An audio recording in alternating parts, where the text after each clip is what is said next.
了吉卜力公园了。今天呢是2022年11月1号，就是他们的开幕首日。开幕首日就迫不及待冲来，想要跟大家介绍这个新开幕的吉卜力公园了。它原本是爱知在2005年的万博会场所改建而成的。那它总共会开放5个园区，其中3个园区会在今天先开放，分别是吉卜力大仓库，还有青春之丘跟有龙猫为主题的东德沟之森。那其他2个园区呢，会陆续在明年2023年跟2024年陆续开放，之后也会一一导览给大家看。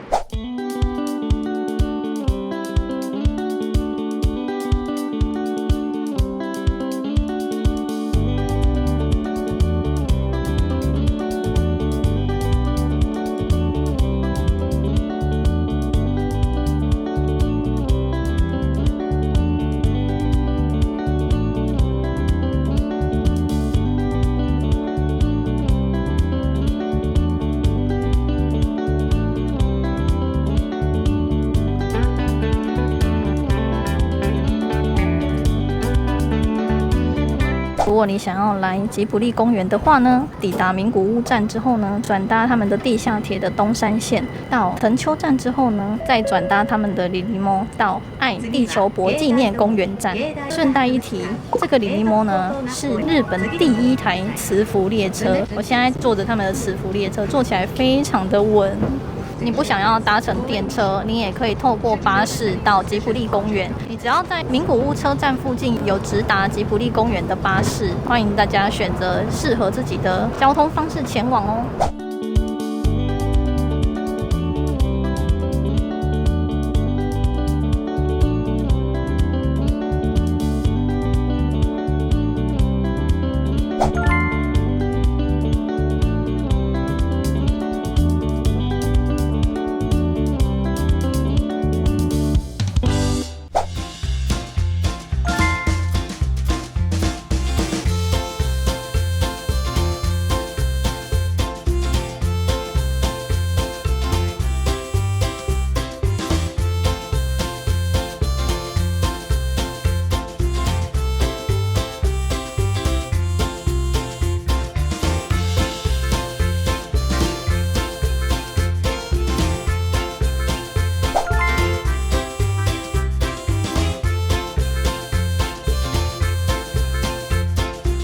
吉卜力公园一进来，这边有一间北口卖店，就是我现在身处的这个地方呢。园区有任何票券你没有抽到，也可以进来购物的一个卖店。而且我刚刚晃了一圈啊，里面呢卖的东西跟吉卜力大仓库的伴手礼店卖的东西有一些不一样。没有抽到票的话，不妨也来这边逛一下哦，我觉得应该也可以买得很开心。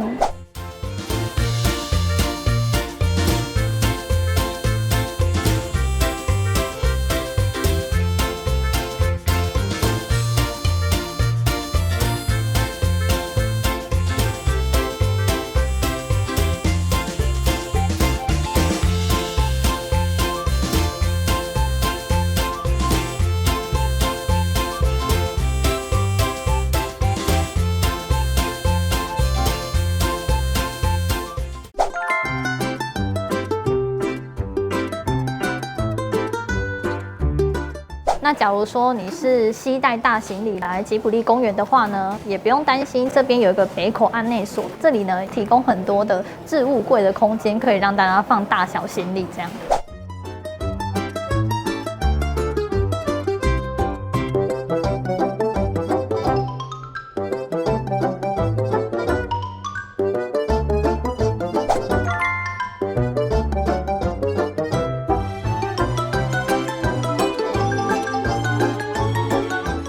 入口一进来都会看到背后这个电梯塔，这个电梯塔呢是以天空之城为灵感去设计的，整个就是有一种科幻的感觉。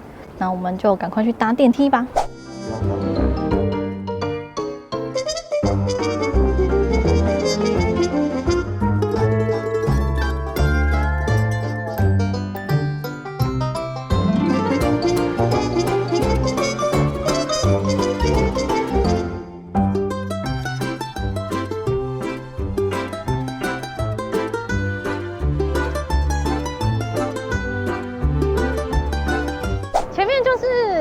大仓库了。我们首先要去的第一个会场是最人气、最多东西的地方，有餐厅、伴手礼店，然后也有很多可以拍照的场景。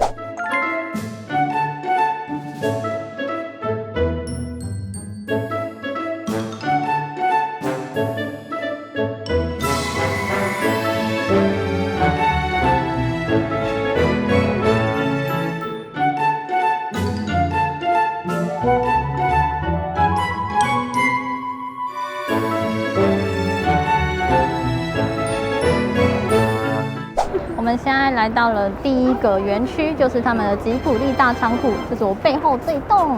买票的时候啊，是可以自己选时间段的，就例如说9点半可以进去，10点又一场。我们今天预约到的票券呢是10点的场次，时间一到就可以在外面这边排队，然后陆续进场这样。我们现在就在排人潮超长的，即使你抽到的是10点的票，但是你还是得在外面先排大概15分钟左右才能够陆续进场。大家来的话可以多保留一点时间。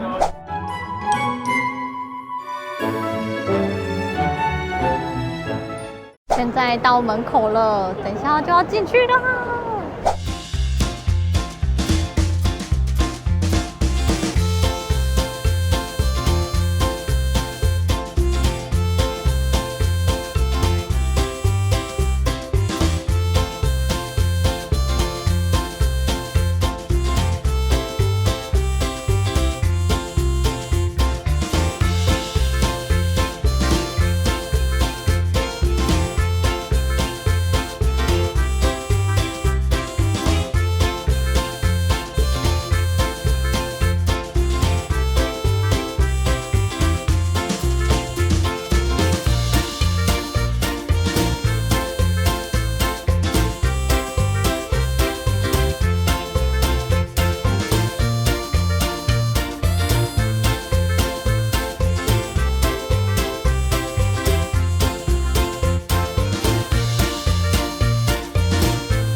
我们现在进来，首先拍这个橘红色的建筑物。那它这个呢是里面少数可以让大家开放拍照的地方。我们现在已经进来了吉卜力公园里面最热门的一个拍照区域，这边有非常多的吉卜力电影名场景可以开放给大家一一拍照。首先一进来，这边《神隐少女》最有名的电车场景，这边可以跟无脸男拍照。一进来，左边这边呢就是《红猪》，是另外一部电影。我后面这边呢又是另外一部叫《来自红花坂》的电影场景，那里面还有男主角出现，超帅的。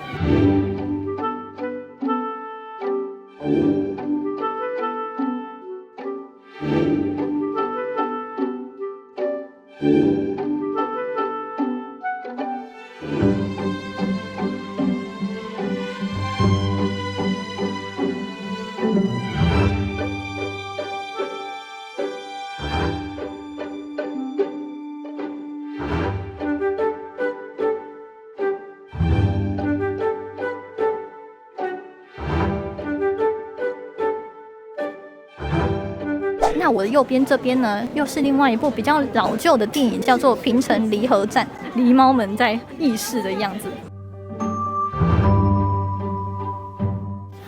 哇，你看，这边就是超有名的《天空之城》里面，把它从天空接下来的那个很有名的场景。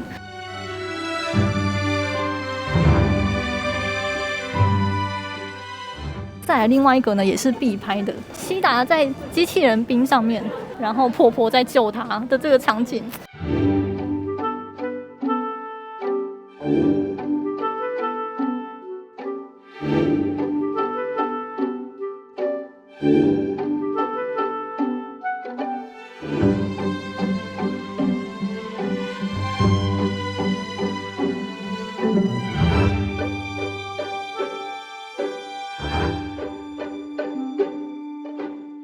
发现一个细节啊，就是他这边提供给大家合照的这个人像啊，他的衣服做的是真的布料衣服材质的布料真的做的很细致。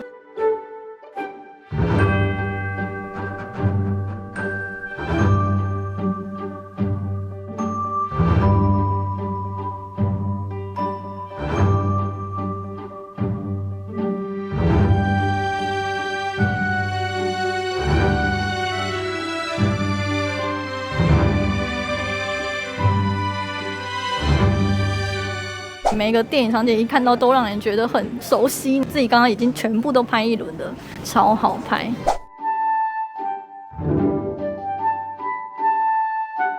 我们现在已经从1楼拍到2楼，全部的场景都拍完了。那最后这里出口这边呢，会列出所有名场面的代表作品，像是我们刚刚就有跟波妞，还有风起啦、魔法公主跟地海战记、天空之城，还有来自红花坂，全部我们刚刚都有一一拍合照了，太满足了。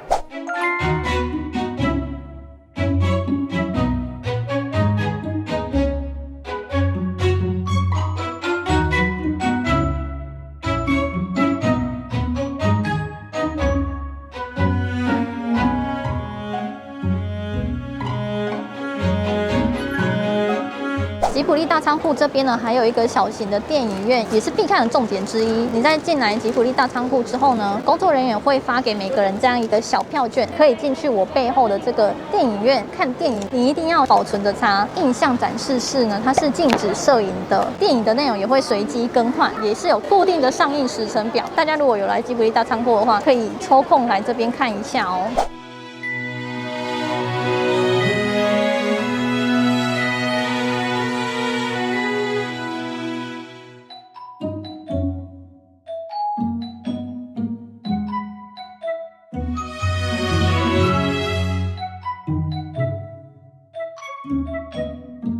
1楼这边呢，有展示未来即将播映的电影内容，像这个就是用龙猫改编的短影片，他说之后会上映，敬请期待。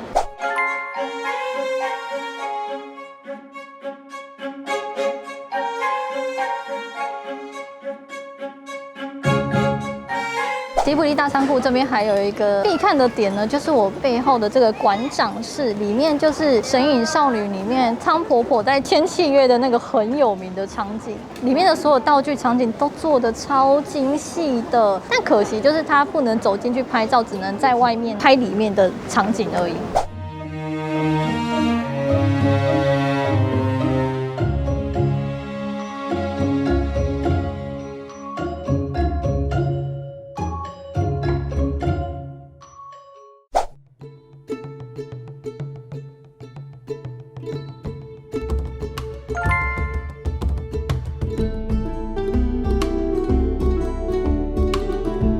这里还有另外一个大看点，就是我背后这个天空之城的机器人兵，等身大的比利，可以来这边跟他一起拍照，做得超逼真的。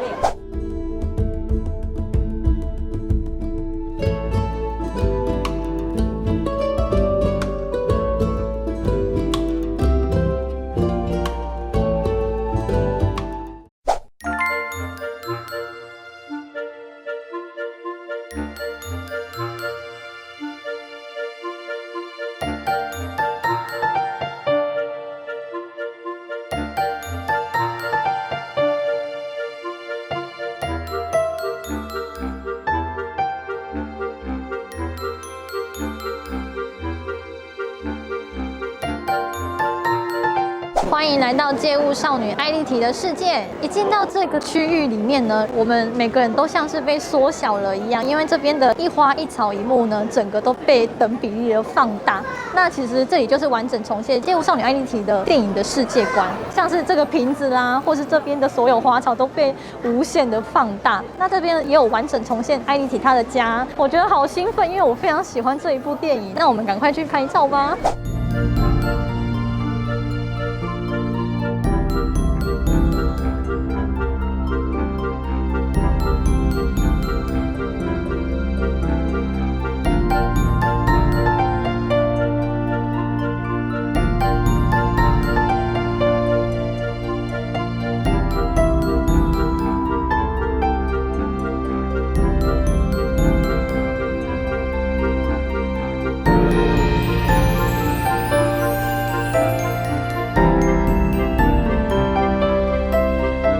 他们的电影场景里面有出现的男主角给女主角的砂糖，这里还有附上他的纸条，上面写瓦斯雷蒙哦，你忘记的东西，但它是不能搬开的。我刚刚绕了一圈借物少女艾丽缇她的家出来了，做得超逼真、超用心的，像是她爸爸平常工作磨刀的地方，还有她是怎么样前往男主角家借东西的那个过程，图钉阶梯都完整的重现，还有艾丽缇她的房间，我很喜欢，我超爱的。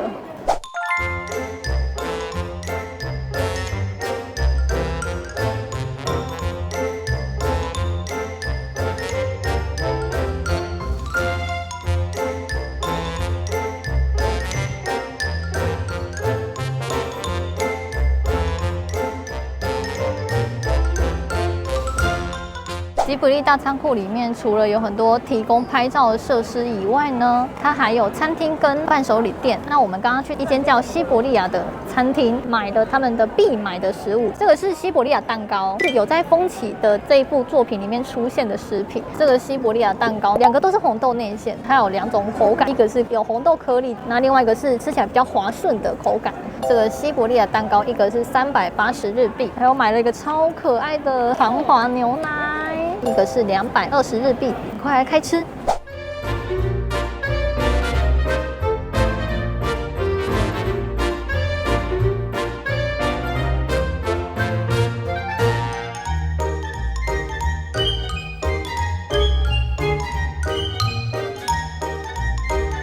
我刚刚把西伯利亚蛋糕跟他们的长黄牛奶全部吃光了，牛奶喝起来很浓醇香，一不小心就会把整罐都干完。西伯利亚蛋糕就是我觉得有点偏小贵，如果你逛到很饿的时候，就是可以吃一下。在这边也提醒大家，吉卜力公园呢，它是禁止外带食物的，任何地方都不可以。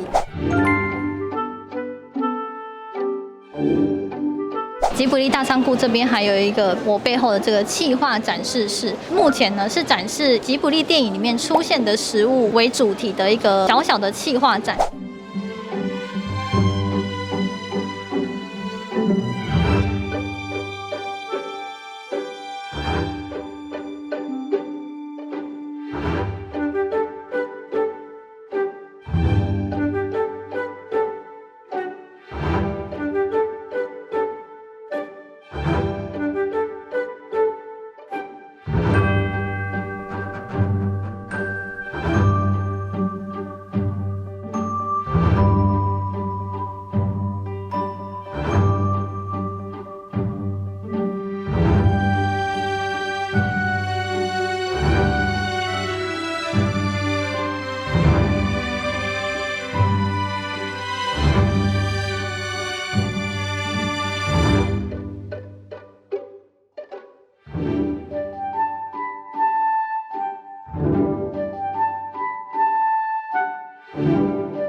绕了一圈出来，我觉得它做的很细致，就是不输外面可以拍照的场景。它里面复刻了非常多吉卜力里面主角们吃东西的画面，还有实际身影少女的爸妈变成猪的画面，就整个都复刻的非常的完整。但是很可惜，就是完全禁止拍照。企划室里面也有一区是可以开放给大家拍照的，尤其是在三鹰之声吉卜力美术馆里面有出现的猫巴士，这边有一模一样的一台，大家可以尽情的在里面拍照。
大家，我现在已经进来了吉卜力大仓库里面唯一一间有座位的轻食咖啡厅，名字叫做大陆横断飞行。那这一间咖啡厅主要就是以面包、甜点等轻食小东西为主，没有贩卖一些什么面啦、饭啦、拉面之类的主食。这一间咖啡厅所贩卖的食物呢，并不是以吉卜力电影里面出现的食物为原型去制作的，它其实基本上就是一般的轻食、一般的面包、一般的甜点这样而已。值得介绍的是，它的轻食，你如果点它的面包的话，它会随机附赠一面小旗子。那个小旗子总共有12种花纹，像我拿到的呢就是红猪的花纹，那总共有12个，等大家来收集。建议大家如果想要吃东西的时候，抓一下时间，因为我刚刚进来的时候大概排了30分钟吧。当然，餐厅越晚就会越多人排队。我这次点的呢是印度烤鸡面包跟一杯冰咖啡，这样。那赶快来开动！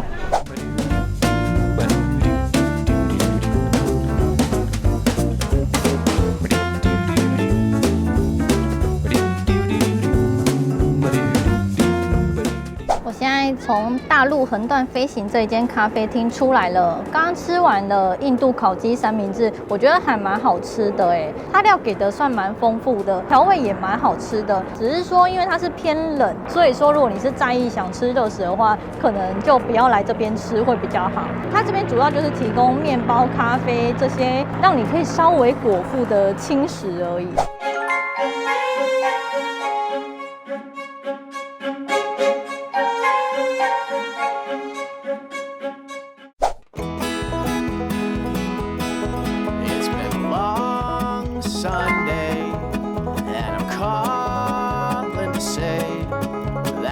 我现在已经把吉卜力大仓库整个里里外外全部都逛过一遍了。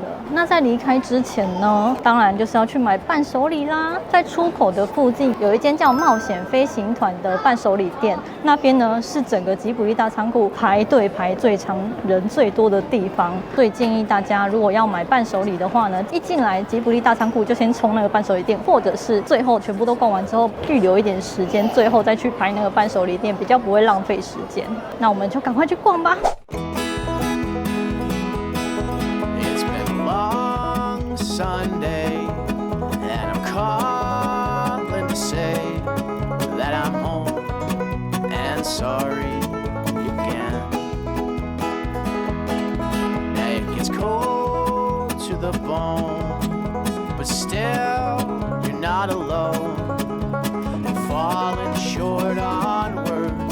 My friend, but this happens all the time when a heart is on the line. It's not a waste of time till it's over. It comes on in the fall, see the writing on the wall, carve it on your soul, baby says, don't walk away and look for miles around. There's nothing new in this town. We just stand behind the puppet with the pretty face, and it's a real life compromise, and a little more slips out our hands every day. But this happens all the time, and we're all out on the line. It's not a waste of time, you should know this. The country caving in, we're all covered up in sin, painted on your skin in gold. Don't walk away.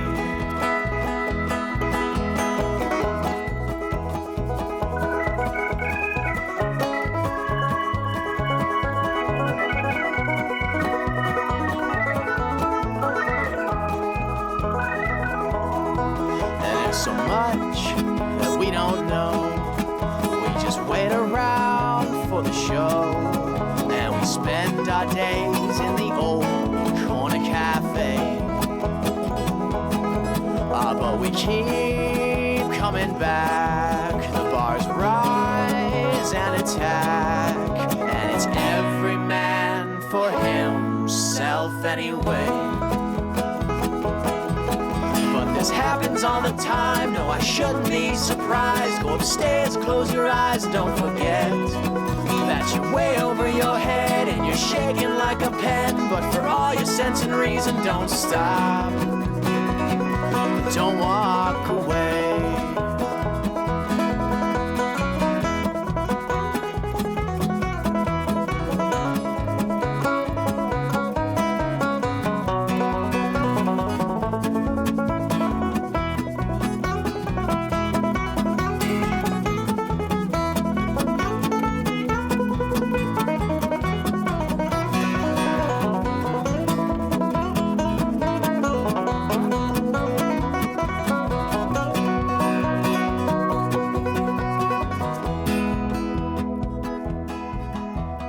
Darling, turn out the lights.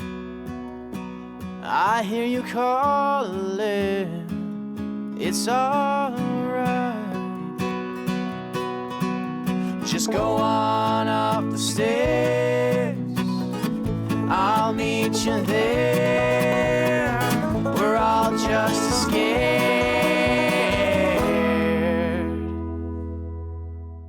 吉卜力大仓库里面还有一个小小的机关呢，就是小黑炭。整个吉卜力大仓库有3只小黑炭，一只呢是在入口刚进来草地旁边的围栏的旁边，里面瓷砖藏着一只。第2只呢就是我背后的1楼的蓝色瓷砖的椅子上藏着第2只。第3只呢是在吉卜力大仓库的2楼走上去的时候，一样是蓝色瓷砖的椅子上也有第3只。大家下次来的时候可以来找看看哦。因为我刚刚有问工作人员说，可不可以跟我说第3只到底在哪里？因为真的找不到。后来他就说，工作人员是不能直接说是在哪里的，但是他可以给我提示。我找到3只了，下次换大家来这边的时候，就换你们来找看看。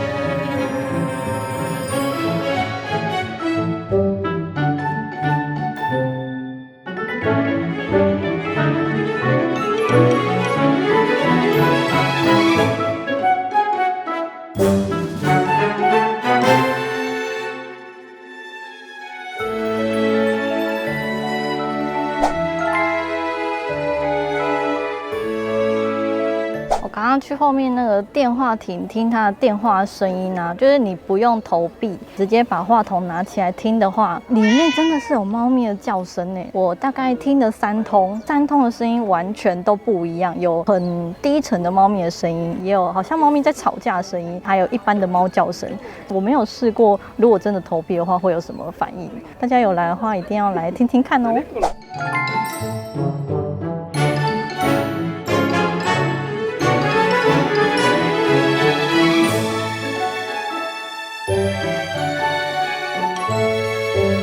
这里有一个巴士站牌，上面写着要前往猫之国度，这边有写猫22，这边的班次全部都是22分钟，是为什么呢？因为22的发音跟日文猫咪的酿酿很像，它们的叫声。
之谷》电影里面圣师的脚踏车这一件夹克就是他穿的，这个很贵呢，不便宜呢。在圣师从国外回来跟女主角见面，去载女主角的时候，就是让女主角披着这个夹克外套，然后一路向上坡骑的。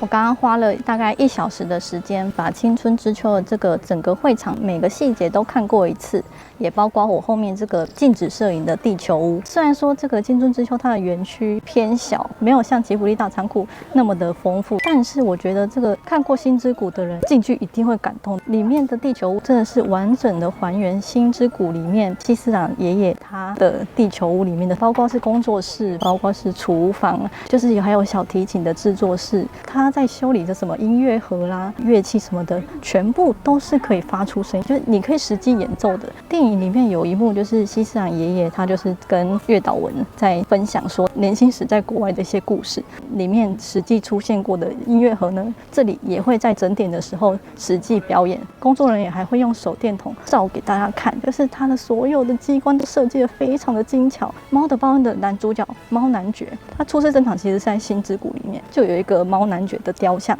那个就是西斯朗爷爷年轻的时候从国外带回来的那个娃娃雕像，里面也是完整呈现。里面呢，其实你是可以买邮票，可以买明信片，有一个邮筒，你可以实际投进去，可以寄到你想要寄的地方。这样，除了这个地球屋以外呢，我的右边这边呢，它是猫的事务所。那如果看过《猫的报恩》的话，绝对对这一栋房子不陌生，因为它就是星之谷的那一个猫男爵为主角所做的主题电影。吉卜力所有的电影里面呢，我最喜欢的就是《猫的报恩》了。这个猫的事务所你绝对要看，因为里面有大胖猫阿月跟猫男爵他们坐在里面议事谈事的样子，做的真的非常的精细，连里面的时钟它是真的会动，整点的时候还会报时，看的还是很感动。因为我的第一男主角不是白龙，也不是什么霍尔，是猫男爵。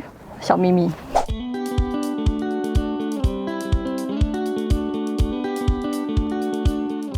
因为吉卜力公园本身非常的大，然后园区跟园区之间呢要走路。我们接下来要去的东德沟之森呢，它距离吉卜力大仓库走路大概要20几分钟左右。园内也有提供免费的接驳巴士给大家搭乘。假日的话20分钟会有一班，平日的话会班次更少。那这边就是有时刻表可以参考，大家要稍微留意一下时刻表会比较好哦。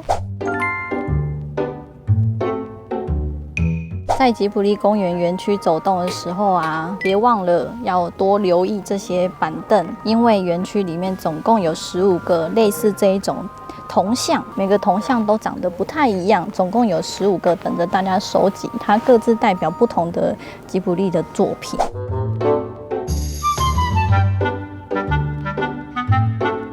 我现在逛完了青春之秋，然后下一个要去东德沟之森。从青春之秋跟吉卜力大仓库走过去东德沟之森会比较远，如果你是纯走路的话，大概要抓20分钟左右的时间，会比较保险。园内有免费的接驳巴士，只是班次蛮少的，就大概20几分才一班的，所以可能要抓好时间。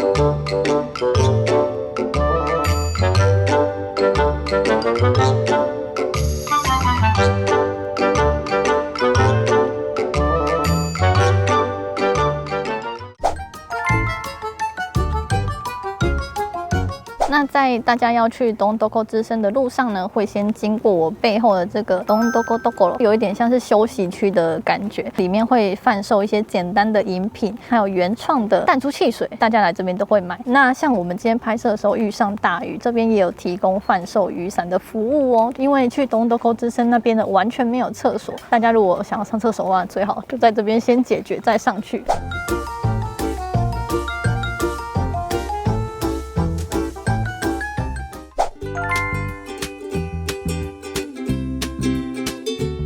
You got the heart that is bigger than the sun. You got the smile that is. 我们接下来要准备登顶去东东沟之森了。上去东东沟之森的话，有2个方式，一个呢是搭我左边的这个空中缆车，慢慢的滑上去；另外一个呢，你也可以选择从阶梯慢慢一步一步走上去。2个其实都不会太花时间，所以都蛮推荐的。Make the world shine.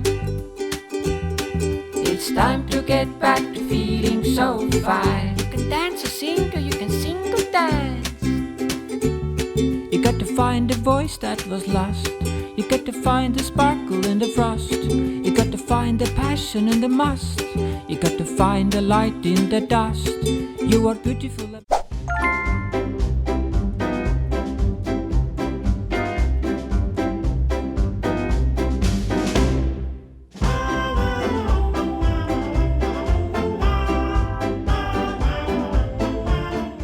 我们刚刚搭了缆车上来，就是东东沟之森的主会场了。大家看我背后这只超大只的龙猫，它正面跟反面长得一模一样。然后很多人来这边，马上先跟它拍照。然后它还有一个小巧思，就是它下面有一个小阶梯，是可以开放给小朋友从下面的楼梯爬进去，可以看到里面的一些小秘密。当然是禁止攀爬的。在另外一边还有一个小小的屋子呢，它是提供很多周边贩售的地方。那我刚刚看了一下，它像是它有卖什么玉手啦，还有龙猫超可爱的小雕像，每一个都超想要带回家的。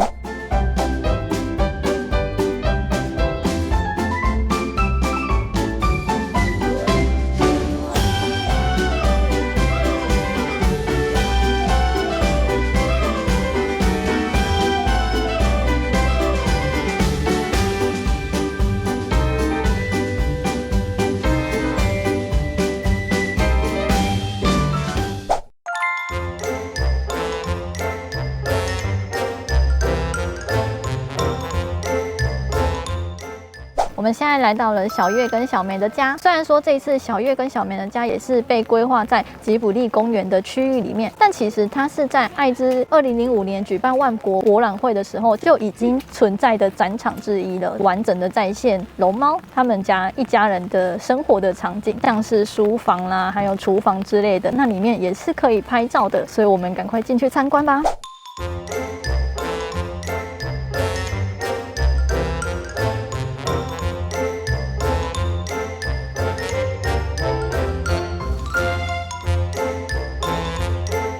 我觉得小月跟小梅的家最大的特色就是它除了完整再现复古昭和时期的东西家具以外，所有东西你看到的都可以摸。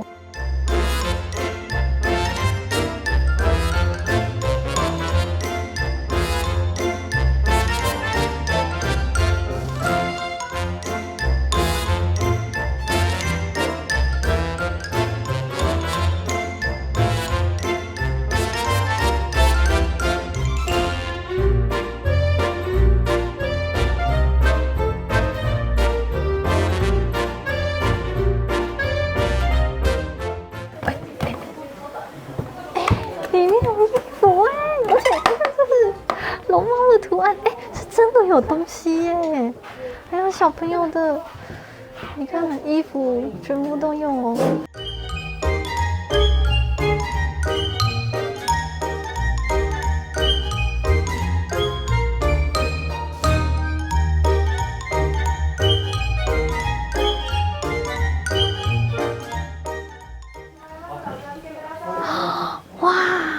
你看里面放着他们所有当时的衣服，哎，还有衬衫，还有西装外套，而且是真的有那种很老旧的老式橱柜的味道在，太有味道了。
我今天玩了一整天的吉卜力公园呢，现在已经终于玩完，回到车站这边了。那简单跟大家说一下心得，我这一次呢就是3个园区都有去，包括最大的吉卜力大仓库，还有青春之丘，还有东多沟之森，每一个真的是各有特色，然后都很值得去。不过我觉得最推荐的还是吉卜力大仓库，它园区的看点是其他2个园区的好几倍，就是有很多企划展可以拍照，还可以参观，有2间餐厅可以吃东西以外，还有伴手礼可以让大家买到疯。你单单只为了吉卜力大仓库来这个地方，也完全值回票价。接下来就是跟大家介绍一下它的购票方式，因为它的购票方式实在是有点复杂。假如说你是明年2023年1月想要来吉卜力公园玩的话呢，11月10号开始在网络上先抢先赢。假如说你是在2023年的2月想要来吉卜力公园玩的话呢，一样是先抢先赢，一样是11月10号的时候在网络上可以开始抢购。在2022年的时候呢，吉卜力大仓库、青春之丘跟东多沟之森3个园区是分开抽票的，但是在明年开始呢，青春之丘跟吉卜力大仓库你可以一起抽票，或者是单买吉卜力大仓库的票。东多沟之森是可以一直单独购买票券的。那假如说你很遗憾的在网络上没有抢到吉卜力公园的票的话呢，还有一个方式，日本有几间旅行社呢，其实是跟吉卜力公园有合作推出住宿套券的。例如说3个园区，然后加1晚的名古屋当地的住宿，那你就可以避免掉跟人家抢票或者抢不到票的风险，保证说你可以自己挑想要入园日期，在当天就可以顺利直接入园。那这一支带大家开箱吉卜力公园3个园区的影片就到这边结束。假如你喜欢这一支影片的话呢，记得帮我们按赞，然后也别忘了订阅这个频道跟帮我们分享出去哦。那之后也会有很多分享日本最新景点的影片等待大家。最近我们频道也开启了会员功能，欢迎加入我们的会员，支持我们做更多更好的日本旅游的节目哦。